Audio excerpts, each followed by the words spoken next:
En el siguiente video hablaremos sobre secciones cónicas o simplemente cónicas, que son aquellas curvas que se obtienen al seccionar, o sea, al cortar un cono con un plano que corta el cono por otro lado que no es su vértice. El primero en trabajar sobre esto fue Menegmo, ahí por el 325 a.C., quien, motivado por un problema religioso en el que debían duplicar el tamaño de la base de la estatua a Apolo, lo llevó a trabajar sobre la duplicación del cubo, que es un problema que tuvo respuesta varios milenios después. Pero realmente el que merece la mención en esto, o el que se puede llamar como el padre de las cónicas en Grecia, fue Apolonio de Pérgamo, que con bata y todo logró ciertas conclusiones bastante interesantes. En primer lugar, lo que proponía Apolonio era que si a nuestro cono nosotros lo seccionamos con un plano, dependiendo del ángulo del plano que secciona el cono, íbamos a obtener distintas curvas, pudiendo ser elipses, circunferencias, parábolas o hipérbolas, todo dependiendo de la inclinación con que nuestro plano corte a nuestro cono, cada una con propiedades distintas. Vamos a comenzar definiendo lo que es un cono o una superficie de revolución cónica. Si bien en los textos aparece el cono como la superficie de revolución generada por un triángulo rectángulo al hacerlo rotar sobre un cateto, nosotros usaremos otra, que es la de que es la superficie de revolución que se genera a partir de la intersección de dos rectas haciendo girar a una alrededor de la otra, con un punto fijo que será el vértice. A la recta que mantendremos fija la llamaremos eje de rotación, y a la recta que se moverá, o sea, la que girará alrededor del eje de rotación, la llamaremos recta generatriz. A través de la rotación de esta recta generatriz, lo que haremos es tener la superficie del cono. Es importante aclarar que todas las generatrices tienen un ángulo constante con respecto al eje de rotación. Como bien dijimos anteriormente, el tipo de cónica que vamos a obtener va a depender del ángulo con respecto al eje de rotación con que nuestro plano corte dicho eje. Como sabemos bien, el ángulo entre la generatriz y el eje de rotación es fijo. Lo único que va a cambiar es el ángulo, para nuestro caso es el ángulo con el que el plano va a cortar a nuestro cono. Pueden presentarse cuatro casos. Si nuestro plano corta a nuestro cono con un ángulo de 90 grados con respecto al eje de rotación, obtendremos una circunferencia. Si el ángulo con nuestro plano corta nuestro eje de rotación es mayor al ángulo generado entre la generatriz y el eje de rotación, vamos a tener una elipse. Si el ángulo con que nuestro plano corta el eje de rotación es exactamente igual al ángulo que genera la generatriz con el eje de rotación, vamos a tener una parábola. Y si el ángulo con que nuestro plano corta nuestro cono es menor que el ángulo de la generatriz con respecto al eje de rotación, vamos a tener una hipérbola.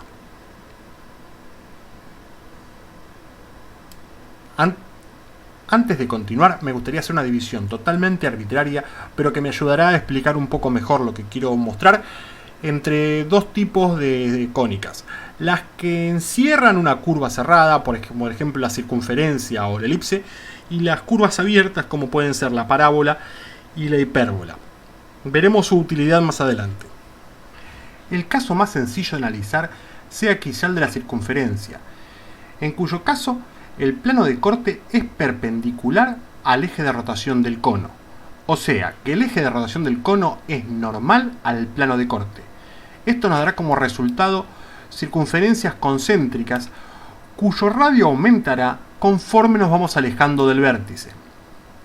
Esto es un ejemplo de lo que yo denominé curvas cerradas, pues es el espacio del plano que queda delimitado por el cono.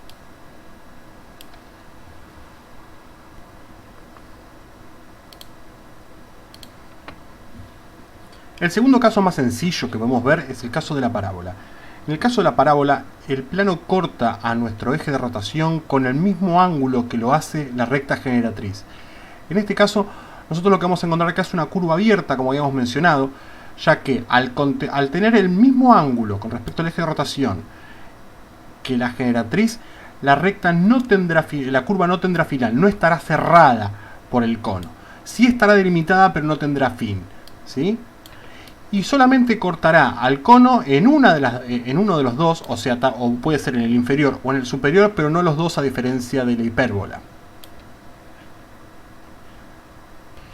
Como bien vimos, la curva que obtenemos al cortar nuestro cono con el plano puede ser cerrada, como el caso de la circunferencia y la elipse, pues la curva determinada por el cono y el plano tiene una superficie finita, siendo que la superficie del cono y la del plano es infinita. Esto ocurre cuando todas las generatrices del cono intersectan al plano en algún punto.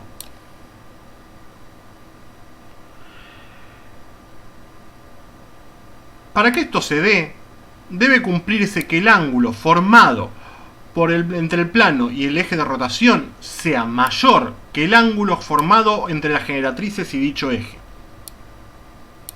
Notemos además que el plano solamente en este caso, en el caso de una figura cerrada, solamente corta alguno de los dos conos, o bien el cono superior o el cono inferior.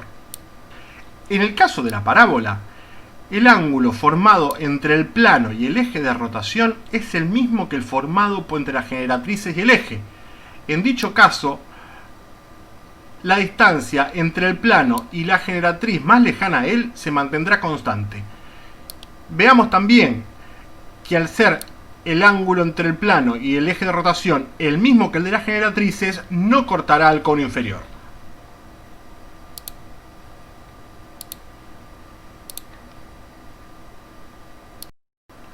En el caso de la hipérbola, el ángulo entre el plano y el eje de rotación es menor al de la generatriz y dicho eje. En dicho caso, las generatrices en el cono superior se irán alejando cada vez más del plano y se irán acercando cada vez más en el cono inferior.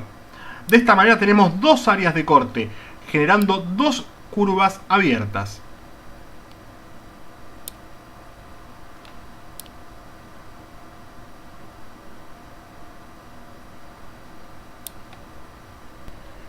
Para comprender un poquitito mejor lo que estuvimos hablando recién, veamos esta versión simplificada del cono y del plano, donde las rectas en amarillo representan al cono y la recta celeste representa al plano. Como bien dijimos, podemos formar curvas abiertas o curvas cerradas. El caso más sencillo de curva cerrada es la circunferencia, donde el plano es perpendicular al eje de rotación. El otro caso es el de la elipse, que también forma una curva cerrada. Veamos que en esta versión simplificada existen dos intersecciones entre una generatriz y la otra y la recta que representa el plano. Y veamos también que el ángulo entre el eje de rotación y el plano es mayor al ángulo que forma el eje de rotación y la generatriz. De esta manera, solamente corta el plano en el cono superior, pues se va acercando cada vez más a la otra generatriz y se va alejando de las generatrices del cono inferior.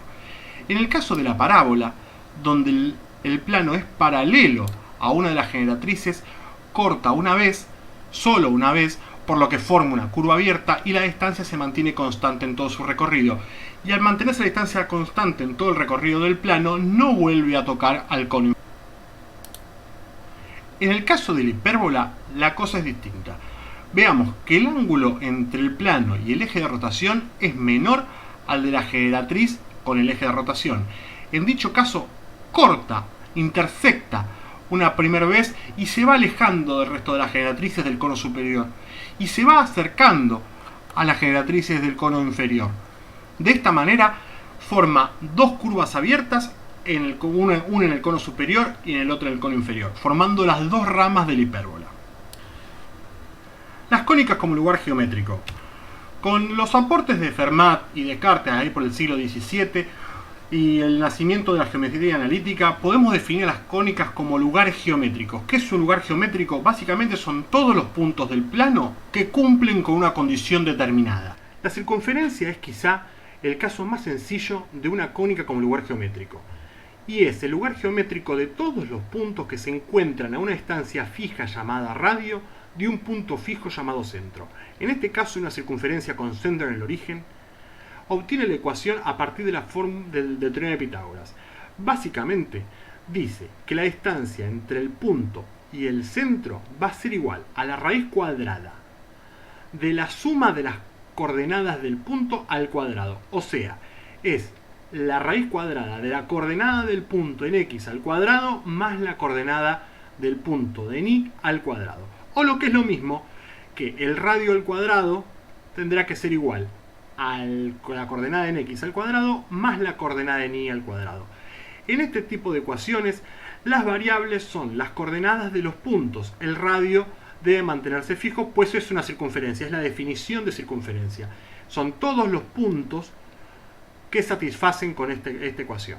En el caso de una circunferencia con centro distinto del origen, o sea, con cualquier punto h y k, lo que tendremos que hacer es a la coordenada en x restarle la coordenada en x del centro y a la coordenada en y del punto restarle la coordenada en y del centro.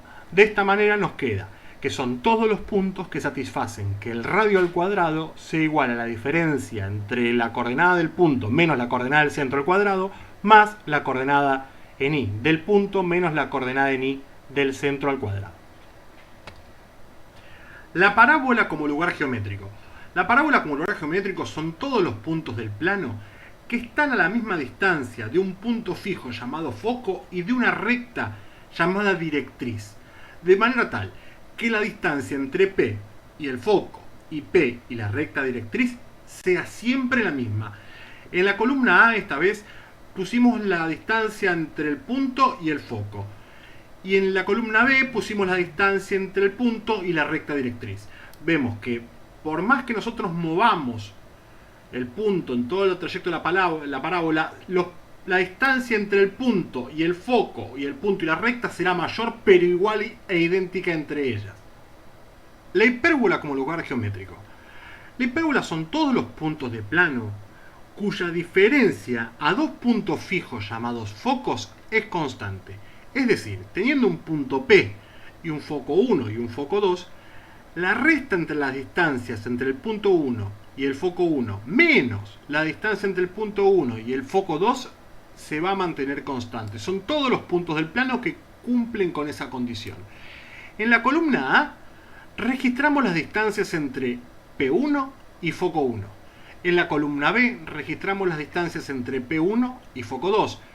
Vemos que las distancias van cambiando, ¿sí? Cuanto más me alejo de los focos, las distancias entre P1 y F1 y P1 y F2 van aumentando, ¿sí?